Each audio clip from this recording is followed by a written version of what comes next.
అందరికీ నమస్కారం. Welcome to Janaganamana. రాజకీయాలలో ఎన్నడూ లేని విధంగా గత 30 సంవత్సరాలుగా నాకు తెలిసినంత వరకు ఇలాంటి సంస్కృతినైతే నేను ఎక్కడ కూడా చూడలేదు. అలాంటి ఒక నూతన కార్యక్రమానికి నిన్న జనసేన పార్టీ ఆఫీస్ కేంద్ర కార్యాలయం వేదిక అయ్యింది. 2024 ఆంధ్రప్రదేశ్ ఎన్నికలలో 100% స్ట్రైక్ రేట్‌తో గెలిచిన జనసేన పార్టీ 21 ఎమ్మెల్యేలతో పాటు 2 ఎంపీలని కూడా పవన్ కళ్యాణ్ గారు సత్కారం చేశారు. అదేవిధంగా పవన్ కళ్యాణ్ గారికి కూడా వారందరూ కూడా 21 ఎమ్మెల్యేలతో పాటు 2 ఎంపీలు కూడా అందరూ కలిసి పవన్ కళ్యాణ్‌ని కూడా సత్కరించడం జరిగింది. రాజకీయాల్లో మామూలుగా సింగిల్‌గా పోటీ చేస్తేనే కింది స్థాయి ఉన్న నాయకత్వాన్ని గాని, కార్యకర్తలను గాని సమాయత్తం చేసుకుంటూ ముందుకు వెళ్ళడమే అతిపెద్ద టాస్క్ అయినప్పటికీ ఎన్డీఏలో భాగమైన జనసేన పార్టీ ఈ 21 మంది ఎమ్మెల్యేలు మిగతా పార్టీస్‌కి చెందిన టీడీపీ గాని, బీజేపీ గాని వారిలో ఉన్న నాయకత్వాన్ని గాని, కార్యకర్తలను గాని సమాయత్తం చేసుకుంటూ ముందుకు వెళ్ళడం అనేది కూడా అంతకు మించిన పెద్ద టాస్క్. అలాంటి ఒక పెద్ద టాస్క్‌ని జనసేన పార్టీ ఎమ్మెల్యేలు సక్సెస్‌ఫుల్‌గా ఫుల్‌ఫిల్ చేసి ఎన్నికలలో గెలిచారు. దాదాపు బాధ్యతలు చేపట్టి నెల రోజులు పూర్తయింది. నిన్న జరిగిన జనసేన పార్టీ ఆఫీస్ మీటింగ్‌లో పవన్ కళ్యాణ్ గారు మాట్లాడుతూ కొంతమంది నాయకులని సున్నితంగా అయితే వారి గురించి చెప్పడం జరిగింది. ఏ విధంగా రాజకీయాలలో రౌడీయిజం అనేది ఉండకూడదని, కుటుంబ సభ్యుల్ని పరిపాలనలోకి తీసుకొని రాకుండా ఉండాలి అని పవన్ కళ్యాణ్ గారు అయితే సున్నితంగా అయితే మాట్లాడడం జరిగింది. ప్రభుత్వం స్థాపించినప్పటి నుంచి కొంతమంది కార్యకర్తలు అంటే ఎస్పెషల్‌గా టీడీపీ కార్యకర్తలు వైసీపీ కార్యకర్తల మీద దాడులు చేయడం జరుగుతూ వస్తూ ఉంది. ఎంతో ఆగ్రహవేశాలతో ఉన్న టీడీపీ కార్యకర్తలు అనేక చోట్ల కొంతమంది కార్యకర్తలను అయితే అంటే గతంలో వారి ప్రవర్తించిన తీరు ఏ విధంగా ఉందో మనకు తెలియదు గానీ మొత్తానికి టీడీపీ కార్యకర్తలు అయితే కొంతమంది పైన దాడులు చేయడం అయితే జరిగింది. చంద్రబాబు నాయుడు గారు కూడా వాటిల్ని ఖండించడం అయితే జరిగింది. అదే విధంగా ఇలాంటివన్నీ రిపీట్ అవ్వకుండా చూసుకోవాలని చంద్రబాబు నాయుడు గారు అయితే గతంలోనే హెచ్చరించడం అయితే కూడా జరిగింది. అయితే నిన్న పవన్ కళ్యాణ్ గారు ముఖ్యంగా రాజకీయాల్లో రౌడీయిజం అనేది ఉండకూడదని జనసేన పార్టీకి చెందిన వారిని కూడా ఉద్దేశించి మాట్లాడడం అయితే జరిగింది. నాకు తెలిసినంత వరకు జనసేన పార్టీ ఎమ్మెల్యేస్‌లో ఎవరు కూడా వైసీపీ కార్యకర్తల మీద దాడులు చేయడం గాని, వైసీపీ నాయకత్వాన్ని టార్గెట్ చేయడం గాని ఇలాంటివన్నీ కూడా ఎక్కడ కూడా ఆన్ స్క్రీన్ అయితే అనేది ఎక్కడ కూడా రికార్డ్ అవ్వలేదు. కార్యకర్తలు కూడా ఎక్కడ కూడా వైసీపీ వారిని టార్గెట్ చేయడం అనేది కూడా ఎక్కడ కూడా రికార్డ్ అవ్వలేదు. అయితే పవన్ కళ్యాణ్ గారు అయితే ఇండైరెక్ట్‌గా జనసేన పార్టీ నుంచి పోటీ చేసిన ఎమ్మెల్యేల్లో ఉన్నారా? లేకుంటే పోటీ చేయకుండా ఉన్న వారిలో ఉన్నారా? లేకుంటే ఇతర పార్టీలకు చెందిన వారిలో ఉన్నారా? ఇతర పార్టీకి చెందిన వారిని ఇండైరెక్ట్‌గా అంటున్నారా అనేది పవన్ కళ్యాణ్ గారికి తెలియాలి. మొత్తానికి నాకు తెలిసినంత వరకు జనసేన పార్టీకి సంబంధించి తిరుపతి ఎమ్మెల్యే అయిన ఆరణి శ్రీనివాసులు గారు తమ్ముడు ఒక షాడో ఎమ్మెల్యేగా పనిచేశారు. తిరుపతి కార్పొరేషన్‌లో రివ్యూ మీటింగ్స్ కండక్ట్ చేయడం గాని, అధికారులకి ఆదేశాలు జారీ చేయడం గాని ఆరణి శ్రీనివాసులు తమ్ముడు షాడో ఎమ్మెల్యేగా పనిచేశారు.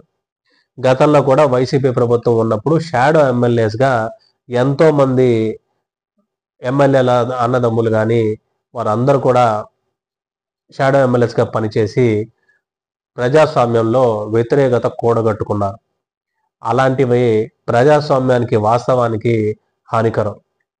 ఒక ప్రజా ప్రతినిధిగా ఎన్నికైన ఎవరైనా కానీ వారిలో ఉన్న స్కిల్ గాని, ప్రజల్లోకి ముందుకెళ్ళడం గాని, లేకుంటే అధికార యంత్రాంగంతో ఏ విధంగా ప్రవర్తించాలి అనేది వారు ప్రజాస్వామ్యంలో ఉన్నప్పుడు వారు నేర్చుకునే స్వతహాగా స్కిల్. అలాంటి స్కిల్‌నే షాడో ఎమ్మెల్యేగా పనిచేసే వ్యక్తులు ప్రదర్శించాలి అంటే అది సాధ్యం కాని పరిస్థితి. అలాంటి పరిస్థితులు ఎదురైనప్పుడే వ్యతిరేకత అనేది అధికంగా కూడగొట్టుకునే అవకాశం ఉంటుంది. అలాంటి అవకాశం జనసేన పార్టీ ఎమ్మెల్యేలు ఎందుకు ఇవ్వాలి? అలాంటివన్నీ కూడా రిపీట్ చేయకుండా ఉండాలనేది జనగణమన అభ్యర్థన కూడా. పవన్ కళ్యాణ్ గారు నిన్న మరొక విషయం కూడా తెలియజేశారు. మొన్న అంబానీ వాళ్ళ పెళ్లికి వెళ్ళినప్పుడు అక్కడున్న సెలబ్రిటీస్ కానీ, పొలిటికల్ లీడర్స్ కానీ ఎంతో మంది పదే పదే పవన్ కళ్యాణ్ గారిని మీరు పోటీ చేసిన 21 ఎమ్మెల్యే సీట్లలో 100% స్ట్రైక్ రేట్తో ఎలా గెలిచారు, ఇది ఎలా సాధ్యమైంది మీకు అనేది పవన్ కళ్యాణ్ గారిని మాతో మాట్లాడుతున్నప్పుడు ఆశ్చర్యం వ్యక్తం చేయడమే కాకుండా ప్రశంసను సైతం పవన్ కళ్యాణ్ గారి మీద కురిపించారు. ఈ 21 మంది ఎమ్మెల్యేలకి జనగణమన ముఖ్యంగా తెలియజేసేది ఏంటంటే, ఆర్గానిక్ అలయన్స్ లో భాగమైన జనసేన పార్టీ ఎమ్మెల్యేలు అత్యంత బాధ్యతాయుతంగా పనిచేయాల్సిన అవసరం రాష్ట్రానికి ఖచ్చితంగా ఉంది. తెలుగు ప్రజలు ఎక్కడైతే ఉన్నారో, జనసేన వీర మహిళలు కానీ, జనసైనికులు కానీ ఎక్కడైతే ఉన్నారో అందరూ కూడా మిమ్మల్ని గమనిస్తూ ఉంటారు. ఈ 21 మంది ఎమ్మెల్యేలు పనితీరు ఏ విధంగా ఉండబోతుంది అనేది కూడా రాష్ట్రం మొత్తం గమనిస్తూ ఉంటుంది. ఈ 21 మంది ఎమ్మెల్యేలు ఈ 5 సంవత్సరాలు అనేది రాష్ట్రానికి మీరు కనబరిచే పనితీరు అనేది రాష్ట్ర ప్రగతికి బాటలు వేయాలి, కానీ రాష్ట్రం వెనకడుగు వేయడానికి ప్రామాణికంగా ఉండకూడదు. రేపు రాబోయే రోజుల్లో జనసేన పార్టీ రాయలసీమ ప్రాంతంలోకి విస్తరించే అవకాశం పుష్కలంగా ఉంది.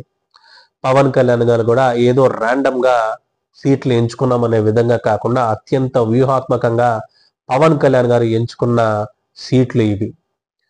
ఉదాహరణకి చెప్పాలంటే తిరుపతి ఎమ్మెల్యే టికెట్ మరియు రైల్వే కోడూరు నియోజకవర్గం టికెట్ కూడా అత్యంత వ్యూహాత్మకంగా ఎంచుకున్న టికెట్స్. ఇదే టికెట్స్లో జనసేన పార్టీ బాగా పనిచేసి ప్రజల మన్ననలుగానే పొందగలిగింది అంటే అదే ప్రజా ఆకర్షణ అనేది రాయలసీమలోని మిగతా ప్రాంతాలకు కూడా విస్తరించే అవకాశం ఉంటుంది. జనసేన పార్టీ ఆంధ్రప్రదేశ్ రాష్ట్రంలోనే కాకుండా దేశంలో కూడా భవిష్యత్తు ఉన్న పార్టీ జనసేన పార్టీ. ఇది అందరూ కూడా గ్రహించాల్సిన అవసరం ఖచ్చితంగా ఉంది. ఈ 5 సంవత్సరాలే మనం ఎమ్మెల్యేగా ఉంటాము అంటే అది ప్రామాణికం కాదు. జనసేన పార్టీ మీరు ఈ 5 సంవత్సరాల్లో ఎమ్మెల్యేలుగా ఉన్నారు కాబట్టి జనసేన పార్టీ పురోగతికి కూడా మీరు పనిచేయాల్సిన అవసరం ఖచ్చితంగా ఉంది. మీ పనితీరు ప్రభుత్వ పరంగా ఏ విధంగా ఉండాలి అనేది మీరు ప్రవర్తించే తీరు కానీ, పనిచేసే విధి విధానాలు కానీ వాటిపైన ఆధారపడైతే ఖచ్చితంగా ఉంటుంది. జనగణమన విజ్ఞప్తి చేసేది కూడా ఒకటే, రాష్ట్రంలో ఎలాంటి అనారోగ్యకరమైన వాతావరణాన్ని ఎవ్వరు కూడా తీసుకురావకుండా ఒక మంచి ఆరోగ్యకరమైన వాతావరణాన్ని జనసేన పార్టీలోనే కాకుండా ప్రజాస్వామ్యంలో కానీ ప్రభుత్వ పరంగా కూడా ఉండాలి అనేది జనగణమన ఆకాంక్షిస్తుంది. భారత్ మాతాకి జై. జై హింద్.